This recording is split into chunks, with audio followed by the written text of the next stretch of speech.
আসসালামু আলাইকুম, আশা করি সবাই ভালো আছেন। আমি সাকিব, মোটরস লিমিটেড থেকে। আজকে যে গাড়ি নিয়ে কথা বলবো তা হচ্ছে Toyota Premio silver colour, 2019 model, auction point 4.5 and mileage হচ্ছে 95,000 কিলোমিটার। এর মাইলেজটা একটু বেশি, মানে comparatively others cars, that's why এর প্রাইসটা একটু কম। আমাদের আস্কিং প্রাইস হচ্ছে 38 লাখ। আসলে আমি প্রাইসটা বলে দিচ্ছি কোনো একটা ভিডিওতে, দ্যাটস আপনাদের জন্য ইজি হবে এই জিনিসটা।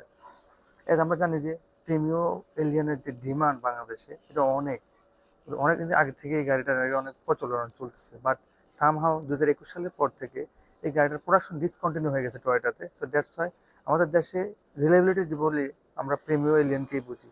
সো দ্যাটস ওয়াই এই গাড়িটার ডিমান্ড অনেক বেশি অ্যাজ এ মোস্ট পপুলার, যেহেতু একটা কমফোর্ট জোন থাকে মানুষের, দ্যাটস ওয়াই মানুষ এটা প্রেফার করে। বাট সামহাও এই গাড়িটার এখন স্টক সবচেয়ে লিমিটেড হয়ে গেছে, সবগুলো শোরুম আউটলেটেই এর গাড়ি গাড়ি কিন্তু খুব কম আছে। তো দ্যাটস হচ্ছে আমাদের কাছে এই